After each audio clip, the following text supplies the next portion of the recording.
अस्सलाम वालेकुम, क्या हाल है आप सब लोगों के। Welcome to my vlog. और इस वक्त मैं कराची एयरपोर्ट पे खड़ी हूँ, जिना टर्मिनल पे, और जा रही हूँ मलेशिया, क्योंकि मलेशिया के अंदर बहुत बड़ा एक कुलिनरी कंपटीशन हो रहा था। और मेरी टीम जो है वो एक दिन पहले फ़्लाई कर चुकी थी, क्योंकि सीबो के कुछ इवेंट्स थे जो कि ख़त्म करके मैं फिर अकेले सोलो ट्रैवल कर रही थी। तो मैं अक्सर सोलो ट्रैवल करती हूँ और मेरे साथ कोई नहीं होता। या तो मेरी फैमिली या मेरे फ्रेंड्स एक दिन पहले आए हुए चले जाते हैं, या फिर मैं बाद में जाती हूँ। बट बहुत सुकून से जो है वो सारी चीज़ें कंप्लीट हुई। हमेशा मुझे जो है वो इमिग्रेशन पे लोग तंग करते हैं कि भाई आप क्यों जा रही हैं, आप अकेले खातून हैं तो आप मलेशिया क्या करने जा रही हैं, क्योंकि उनके भी बहुत सारे कंसर्न्स होते हैं और कि खातून जाके वहाँ स्लिप तो नहीं हो जाएंगी। लेकिन ऐसा नहीं होता। आप अपने मुल्क को रिप्रेजेंट कर रहे होते हैं, अपनी फैमिली को रिप्रेजेंट कर रहे होते हैं। तो कुछ लोग होते हैं जो वहाँ पे जाके अपने पासपोर्ट जला देते हैं और फिर गायब हो जाते हैं, जिनको हम बहुत आसान अल्फाज में कहते हैं कि वो स्लिप कर गए। तो खैर बहरहाल परवाज़ उड़ती है हवा में। बहुत ही क्लाउडी वेदर था और खूबसूरत बादल की जो ये फुटेज मैंने यहाँ पे शेयर की है। अच्छा, मैं क्योंकि सऊदी एयरलाइन से गई थी, तो आपको पता है कि जब आप किसी का होम कंट्री की एयरलाइन लेते हैं तो आपका वहाँ पे स्टे होता है। तो मेरा तकरीबन 10.5 घंटे का रियाद के अंदर ओवरले था। और ये रियाद का जो है वो बड़े खूबसूरत एयरपोर्ट है। बहुत अच्छा एयरपोर्ट तो मैं नहीं कहूँगी जैसे कि जद्दा का है, लेकिन अच्छा एयरपोर्ट था। और 10.5 घंटे की जो है वो ओवरले यहाँ मौजूद था। तो मैं तकरीबन 2.5-3 घंटे में जो है वो रियाद पहुँच गई। और फिर जो है 10.5 घंटे के लिए हमें रखना था कि भाई अब हमें स्टे करना है। तो एक मुनासिब चेयर देख के मैं बैठी कि यहाँ पे चार्जर भी हो, ताकि मेरा फ़ोन जो है वो चार्ज हो सके। यहाँ पे खाने पीने का बहुत अच्छा इंतज़ाम था। बहुत सारे मुख्तलिफ़ ब्रांड्स थे, रिपीटेड ब्रांड्स थे। दुबई में मैंने वो लिए हुए थे, खाए हुए थे, तो बहुत अच्छा रहा।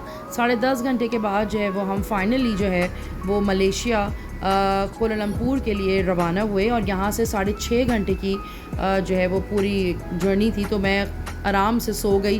कुछ वीडियोस बनाई मैंने रियाद की ऊपर से, और उसके बाद जो है वो मैं सो गई। लेकिन हमें जाने नहीं दिया गया। लेकिन हम एयरपोर्ट पे थे, सुकून से एयरपोर्ट थे। काफ़ी सारे कराची से तो काफ़ी सारे लोग उम्रे के थे, लेकिन जब रियाद पे उतरे तो सब लोग आगे पीछे हो गए। और सिर्फ यहाँ पे इस वक्त मलेशियन कोलालमपुर के अंदर मलेशियन काफ़ी सारे लोग थे, या फिर जो है वो ट्रैवलर्स थे, फॉरनर्स थे। अच्छा, ये बड़ा खूबसूरत मंज़र है, क्योंकि रियाद के अंदर जो है वो रात हो रही थी स्टिल। और मलेशिया के अंदर जब हम दाखिल हुए तो वहाँ सुबह हो रही थी।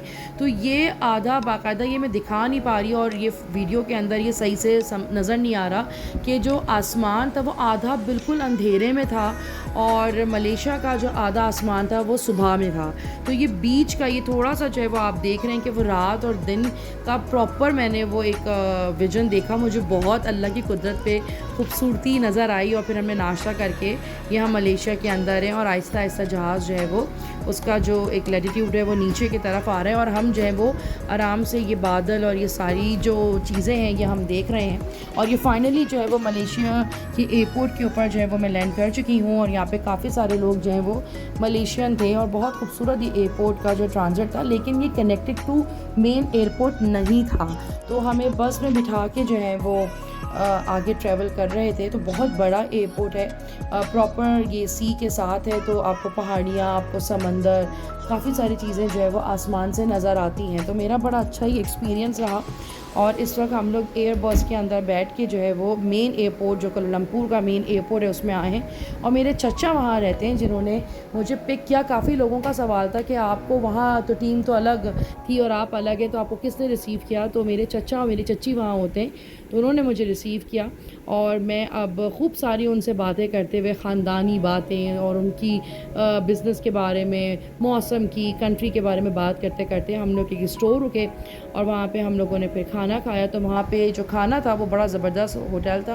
पिक्चर्स जो हैं वो शेयर किए, तो मैंने उनके फ्राई मशरूम्स हैं, और वहाँ पे आप अपनी मर्ज़ी से बीफ पसंद करके आप वहीं पे खाना बनवा सकते हैं। तो बनवा के और खाया, और उसके बाद मैं अपने होटल पे हूँ। ये शहर से थोड़ा दूर एक लेक पे बना हुआ था, फ्लेमिंगो लेक साइड होटल। और बहुत ही खूबसूरत ये होटल था, बहुत ही कंफर्टेबल, क्योंकि मैं इस होटल में अकेले थी। तो हर चीज़ का जो है वो ख़्याल रखा गया कि भाई पूल भी हो, कन्वेंस भी इजी हो, अगर ट्राम में जाना हो तो वो भी इजी हो। और मेरा जो KLCC जहाँ पे एक्सपो सेंटर आप कह लें, तो वो भी जो है वो करीब हो। तो लेकिन ख़ूबसूरती भी मेन मायने रखती थी, तो मुझे जो है वो एक लेक की तरफ रुकवाया गया और ये वीडियो मैंने शेयर की कि बहुत ही खूबसूरत था। और इसके बिल्कुल सामने एक और होटल था जहाँ पे रात में शादी हो रही थी, तो मैंने वो भी देखा। ये कुछ मेरा रूम है, बहुत अच्छा कंफर्टेबल रूम है। यूजुअली मैं जब भी ट्रैवल करती हूँ तो मैं फ़ौरन ही अपने बैग को खाली करके उसके सामान अलमारी में रखती हूँ। और ये पाकिस्तानी तकरीबन कोई 18,000 या 21,000 रुपये प्लस टैक्स के हिसाब से पर नाइट कॉस्ट थी इसकी।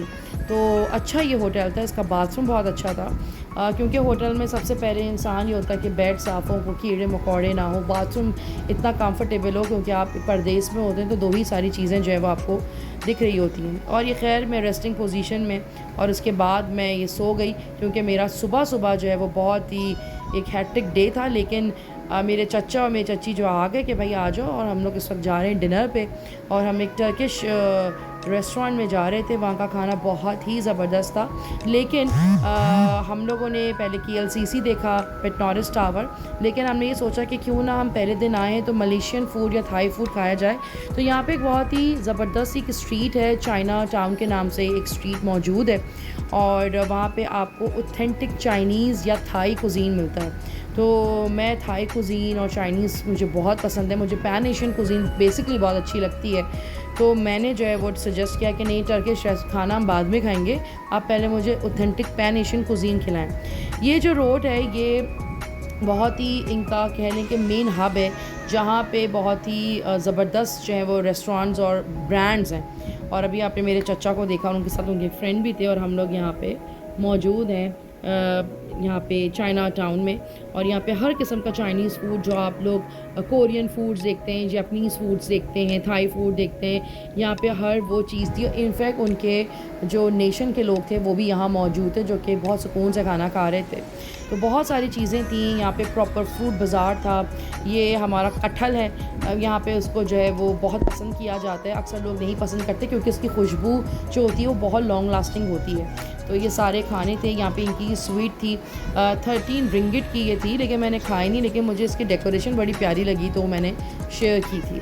तो यहाँ पे जो रोड्स हैं इसके इर्द गिर्द एक स्पेसिफिक एरिया था जो पवेलियन एरिया कहलाता है, वहाँ पे बहुत ब्रांड्स थे। तो अगर आप लोगों ने हाई एंड शॉपिंग करनी हो तो you can go the pavilion.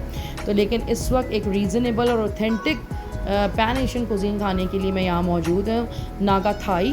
और नागा थाई पे हम लोगों ने खाना खाया था, पपाया सैलेड खाई थी। ये थोड़ा सा ओवरव्यू है। यहाँ पे लोग स्ट्रीट पे चल रहे हैं, यहाँ पे गाने हो रहे थे, यहाँ पे खाना हो रहा था, यहाँ पे नारियल पानी मिल रहा था। मतलब प्रॉपर ऐसा लग रहा था कि मैं वाकई में एक जापान में या थाईलैंड में हूँ। और हर तरीके के यहाँ पे उनके ही रिलेटेड फूड्स है, क्योंकि वहाँ के लोग आ रहे थे तो उनसे रिलेटेड जो है वो फूड्स मिल रहे थे। कुछ कटे हुए डिस्पोजेबल ग्लासेस और मग्स में थे। ओवरऑल ये वीडियो बहुत मज़े की है। अगर पसंद आए तो प्लीज़ इसे लाइक एंड शेयर ज़रूर कीजिएगा। मिलते हैं नेक्स्ट डे।